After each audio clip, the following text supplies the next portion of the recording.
Hei! Kerron tällä infovideolla opiskelijan oleskeluluvasta. Kaikki tarvittava tieto hakemuksesta ja hakemisesta löytyy Maahanmuuttoviraston verkkosivuilta. Tähän on kuvattu polkumaisesti opiskelijan oleskeluluvan eri vaiheet. Kokonaisuus on jaettu oleellisiin kohtiin valmistautumisesta, luvan hakemisesta, tunnistautumisesta, hakemuksen käsittelyn seuraamisesta, päätöksen vastaanottamisesta ja valmistautumisesta Suomessa elämiseen. Oleskeluluvan tarvitsee, jos tulee Suomeen opiskelemaan yli 90 päiväksi. Jos opinnot kestävät alle 90 päivää, niihin ei tarvitse oleskelulupaa, mutta niihin saattaa tarvita viisumin. Jos opiskelijalla on jonkin toisen EU-maan myöntämä lupa opiskelun perusteella, kannattaa tarkistaa, sopiiko tilanteeseen opiskelijan liikkumisilmoitus. Jos henkilö tulee tekemään maisterivaiheen jälkeisiä korkeakouluopintoja, hänen tulee hakea tutkijan oleskelulupaa. Oleskelulupaa kannattaa hakea mahdollisimman nopeasti sen jälkeen, kun on saanut tiedon opiskelupaikasta. Voi kestää useita viikkoja ennen kuin opiskelija saa varattua tunnistautumisajan Suomen edustustoon. Suosittelemme, että oleskelulupaa haetaan Maahanmuuttoviraston verkkopalvelu Enter Finlandin kautta. Verkossa jätetyn hakemuksen hinta on halvempi ja käsittely nopeampaa. Jos opiskelija ei voi asioida verkossa, paperisen hakemuksen voi jättää Suomen edustustoon samalla, kun käy tunnistautumassa. Tunnistautumisaika varataan ulkomailla Suomen edustustosta. Oikea edustusto löytyy osoitteesta finlandabroad.fi. Tunnistautumiskäynnillä pitää olla mukana voimassa oleva kansalaisuusvaltion myöntämä passi ja hakemus liitteinään. Oleskelulupakorttia varten pitää tuoda passikuva ja henkilöltä otetaan sormenjäljet ja allekirjoitus. Kun käyt tunnistautumassa, voit maksaa hakemuksesi, jos et ole tehnyt sitä sähköisessä palvelussa. Opiskelijan oleskeluluvan voi saada, jos opiskelija on hyväksytty Suomessa sijaitsevaan korkeakouluun tai muuhun oppilaitokseen. Opintojen on oltava sellaisia, että niistä valmistuu ammattiin tai suorittaa oppilaitoksessa tutkinnon. Muihin opintoihin voit saada oleskeluluvan, jos sinulla on siihen perusteltu syy. Tällaisia syitä ovat esimerkiksi vaihto-ohjelmat tai ammattia täydentävät opinnot. Opiskelijan oleskeluluvan voi saada esimerkiksi yliopistoihin, korkeakouluihin ja ammatillisiin oppilaitoksiin.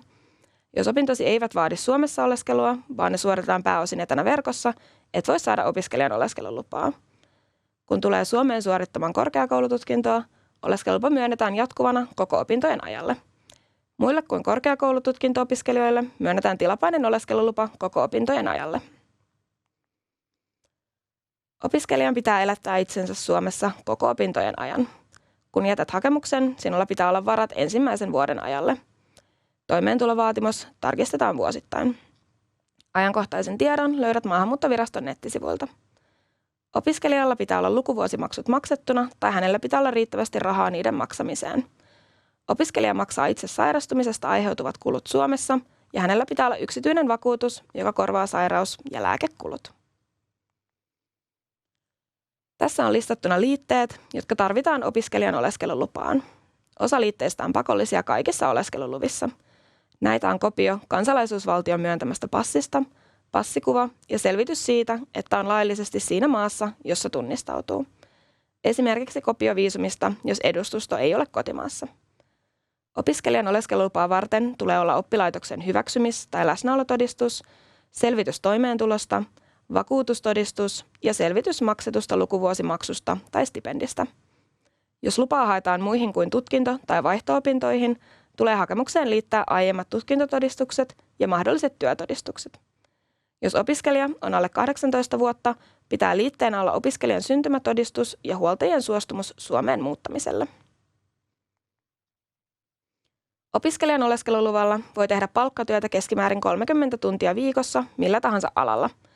Viikkotuntimäärä voi ylittyä joinakin viikkoina, kunhan se on vuoden lopussa keskimäärin 30 tuntia viikossa.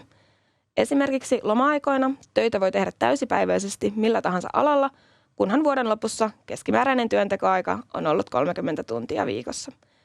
Koska oleskelulupa on myönnetty opiskelua varten, tulee opintojen edetä, eikä työnteko saa haitata opiskeluja. Jos tutkintoon kuuluu työharjoitteluja tai lopputyö, niitä voi tehdä ilman rajoituksia. Niiden suorittamisesta ei siis lasketa 30 tunnin viikkorajoitukseen, jos sopimusvaiheessa on jo sovittu, että niistä saa opintopisteitä. Opiskelija voi hakea D-viisumia yhtä aikaa oleskeluluvan kanssa, jos hän haluaa saapua maahan ennen opintojen alkua. Viisumi on voimassa 100 päivää, joista vähintään 1 on samaan aikaan kuin oleskelulupa on voimassa. Jos hakee D-viisumia, lähetetään oleskelulupakortti Suomessa noutopisteeseen. Kortti pitää pystyä noutamaan noutopisteestä noin 2 viikon kuluessa oleskeluluvan myöntämisestä. Tässä vielä löytyy listattuna hyödyllisiä linkkejä. Suosittelemme tilaamaan koulutusalan uutiskirjeen, niin saat ajankohtaiset tiedot helposti koottuna sähköpostiisi. Maahanmuuttoviraston löydät myös useasta sosiaalisen median kanavasta. Ajankohtaisin tieto oleskelulupiin liittyvissä asioissa löytyy aina Migrin verkkosivuilta. Kiitos.